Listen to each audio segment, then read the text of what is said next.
Walking, punya teman, punya ide gitu ya, punya tenaga, punya kesehatan, modalnya di situ.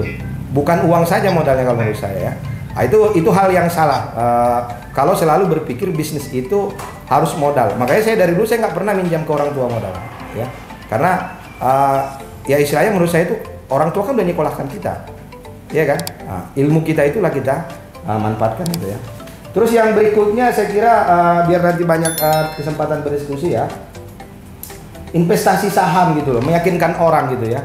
Jadi memang gini, kalau saya pribadi gini ya, saya tidak terlalu menyarankan gitu loh, adik-adik itu main di saham. Ini pribadi saya, ya. Karena menurut saya orang main saham itu sebenarnya dia nggak punya nggak punya kemampuan untuk mengeksekusi gitu loh. Anda kalau punya uang ya eksekusi dong. Contohnya misalnya masa nggak punya uang, pasti punya uang 10 juta, ya kan? Punya uang 10 juta ya buka aja pecel lele, gitu udah bisa, ya kan? Jadi jangan main di saham. Ada orang itu kan deposito, itu artinya dia malas sebenarnya. Kan uang itu disimpan, diinvestasi, ya kan? Yang menerimanya itu kan dia putarkan gitu loh. Kenapa nggak kita aja yang memutarkan? Saya justru menerima orang kalau investasi di saya gitu. Kita yang mutarkan kan gitu. Tapi memang kita harus buat presisi gitu loh ya. Jadi makanya tadi precision bisnis itu juga harus ada, nggak sekedar precision farming gitu ya. Jadi precision bisnis itu saya kira juga perlu gitu ya. Itu yang saya kira. Maksud saya gini, kan Adinda Sepina tadi kan masih muda gitu ya. Jangan dulu main di saham kalau menurut saya ya. Karena itu sama aja kreativitasnya nggak dibangkitkan gitu ya. Kalau misalnya nanti udah tua ya wajar lah ya. Saya nggak ngurumur nanti di atas atau udah 55 di atas mungkin bisa. Kalau sekarang justru punya uang investasikan seberapa besar itu. Makanya saya bilang dulu saya punya 3,5 juta ya saya bikin tambal bal aja ya kan. Tapi untungnya kan bisa 700.000 seminggu ya kan. Istilahnya 2 bulan kita udah balik modal, tambah lagi satu lagi kan gitu ya. Jadi saya kira seperti itu ya. Jadi poinnya yang saya sampaikan dari yang 5 tadi saya nggak menyebutkan modal dalam bentuk uang. Artinya jangan berpikir ke situ. Karena kalau berpikir ke situ mentok nanti, akhirnya nggak jadi berbisnis. Ya, tapi optimalkan yang ada sekarang gitu ya. Bangun networking ya. Misalnya anggaplah misalnya datang ke coachingnya atau ke seniornya yang udah punya duit gitu kan. Ajak dia tapi punya ide yang bagus. Saya dulu kerjanya itu bikin proposal dulu, ya kan? Bikin proposal. Dari 10 proposal yang kita sampaikan, masa nggak ada 1-2 yang nyantol kan gitu kan? Seperti itu ya. Saya kira gitu ya, Pak Wadir ya. Mudah-mudahan menjawab karena ini lebih sebenarnya memotivasi ya. Memotivasi adik-adik gitu ya. Tapi memang nanti kalau sudah jalan, bagaimana misalnya meningkatkan pendapatan modal itu tadi yang saya sampaikan. Sudah harus berbicara manajemen, buat akuntansi gitu ya. Karena di bank itu, ya kan, bank itu dia butuh cash flow perusahaan kita. Bank itu kan dia istilahnya kan sama kayak robot, mereka sudah ada SOP gitu loh ya. Saya makanya dulu misalnya saya mau buat angkut, buat rental mobil gitu loh ya, yang sederhana lah ya saya ceritain ya. Kan itu kalau pada saat kita minjam uang di bank kita nggak bisa karena harus punya rekening listrik, punya ini segala macam. Saya buat aja CP, makanya saya buat CP Global Samudra itu. Saya modalin 4 juta jadi CP, saya bisa minjam uang di bank. Gitu loh. Orang perbankan itu juga harus kita cari celahnya. Dengan duit modal 4 juta kita buat CP, kita buat laporan keuangannya bisa kita minjam uang di bank gitu kan. Tapi kan di awal-awal ya kita optimalkan dulu networking di sekitar lingkungan kita atau teman-teman kita, senior kita gitu ya. Saya kira itu ya. Terima kasih. Saya sebenarnya pingin sharing gitu ya. Mungkin nanti bisa menjawab kedua pertanyaan itu ya dari Muhammad Abdi sama siapa tadi satu lagi? Mbak Renita ya, Mbak ini ya, Mbak Renita dan juga Intan. Mbak Intan ya.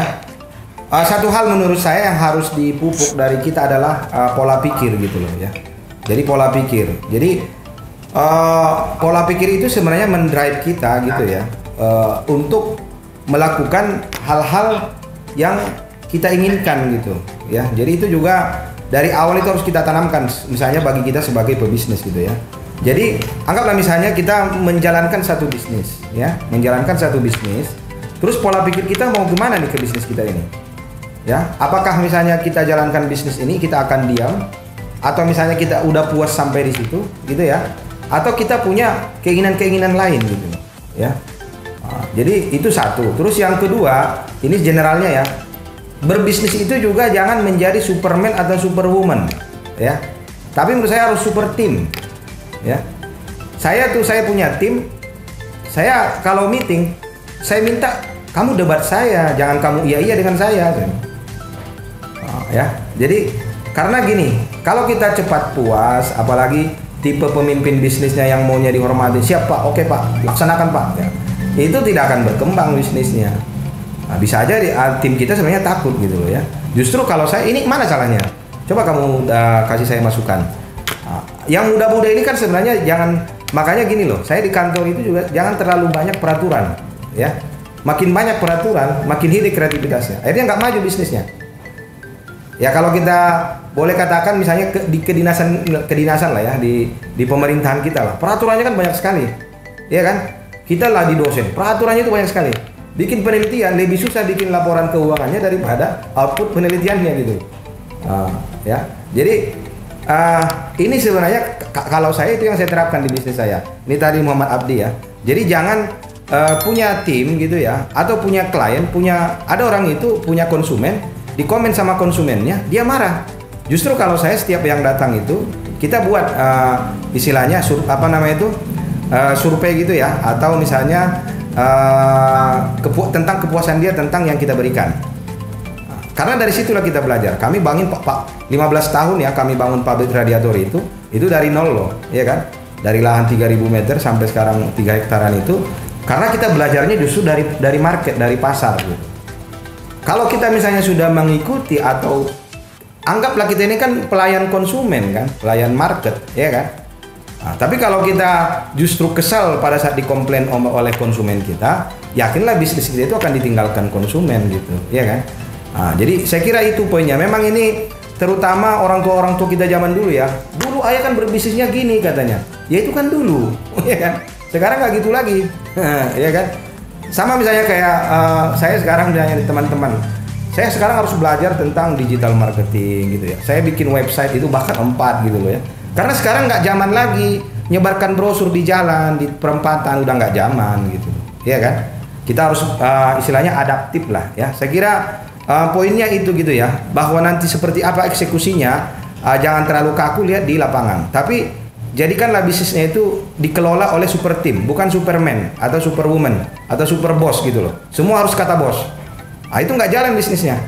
Itu banyak itu saudara-saudara juga gitu. Dulu ayahnya punya bis, sekarang nggak punya lagi. Orang selalu berpatokan standar ayahnya, ya kan? Lama-lama kan hilang, ya kan?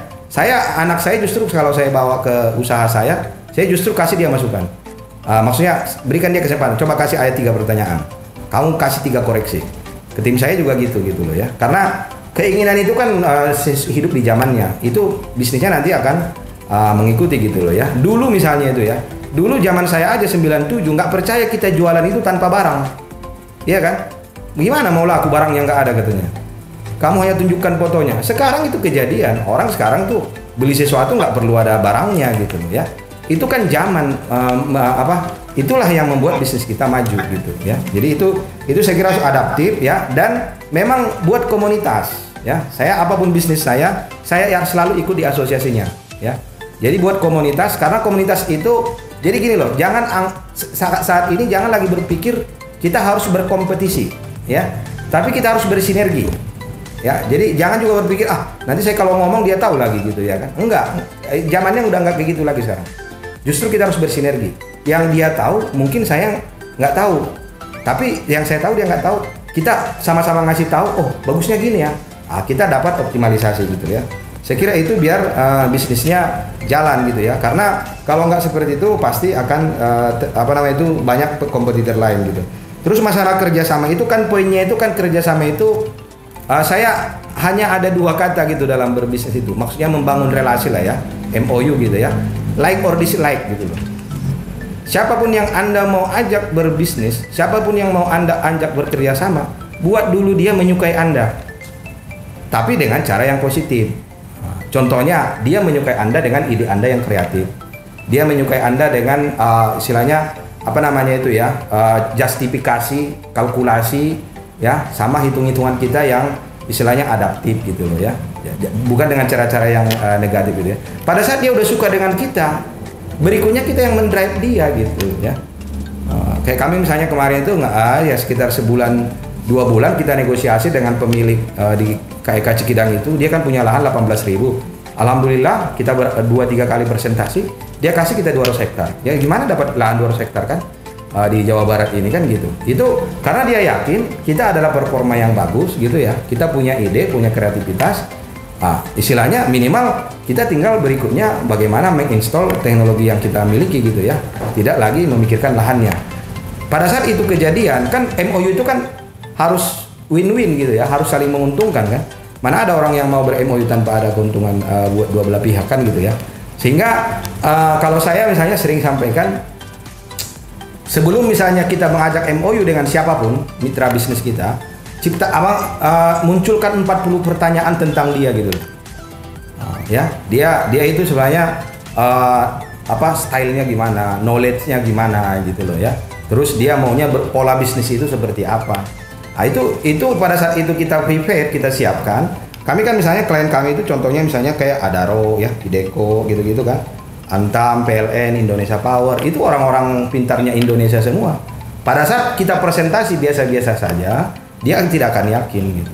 Karena kadang-kadang bagi partner kita itu harga atau uang bagi dia tidak jadi patokan gitu ya. Tapi edit value yang saya dapat dengan kerjasama dengan pihak ini gitu ya. Saya kira itu menurut saya ya. Dan ke pemerintah juga ya, memang benar tadi itu ya disampaikan Uda Maki, rajin-rajin lah melihat info-info di pemerintah. Apalagi sekarang ini kan banyak loan gitu ya, dana-dana gitu ya. Dan satu lagi ya, mungkin waktunya juga udah nggak banyak lagi kan. Satu lagi gini loh, sekarang ini lebih enak berbisnis ya. Karena bunga bank itu juga sekarang nggak tinggi, mungkin main di 7% ya. Zaman saya dulu masih 16%. Ya kan? Kalau 7% aja per tahun nggak dapat dari bisnisnya ya, berarti kan bisnisnya memang nggak betul gitu loh ya. Coba sekarang itu bila perlu kalian bikin kelompok bisnis gitu ya, munculkan misalnya 10 ide. Ya, dari 10 ide itu ya bebas aja, nggak usah pakai format. Jangan harus ada latar belakang, tinjauan segala macam itu. Kita terlalu dihantui dengan yang format-format seperti itu, ujung-ujungnya bisnisnya nggak jadi. Setelah lengkap semuanya nggak jadi bisnisnya gitu kan. Coba saya maunya bikin ini itu gitu. Ya, tapi dieksekusi gitu, ya kan? Dan diperdebatkan. Saya lebih senang di perdebatannya, jangan di format proposalnya gitu. Itu saya kira pasti akan lebih terasah gitu loh ya, sehingga lebih tereksekusi gitu loh. Karena kemampuan menulis dengan kemampuan menyampaikan itu di dalam bisnis menurut saya kadang-kadang kemampuan menyampaikan itu harus lebih dominan kita miliki. Kemampuan eksekusi gitu loh ya. Kalau kemampuan ide itu kan kita baca aja misalnya buku 100 ide bisnis bagus kan gitu. Udah punya kita 100. Ya, tapi setelah dia baca nggak dilakukan kan gitu. Itu kan jadi nggak ini gitu ya. Saya kira itu ya untuk melengkapi Pak Wadir. Terima kasih. Assalamualaikum warahmatullahi wabarakatuh. Bisa setia Dakara TV. Dapatkan terus informasi seputar pendidikan, bisnis UMKM IKN, serta energi dan lingkungan. Dapatkan terus notifikasi dari YouTube channel Dakara TV. Jangan lupa subscribe, like, comment, and share YouTube channel ini.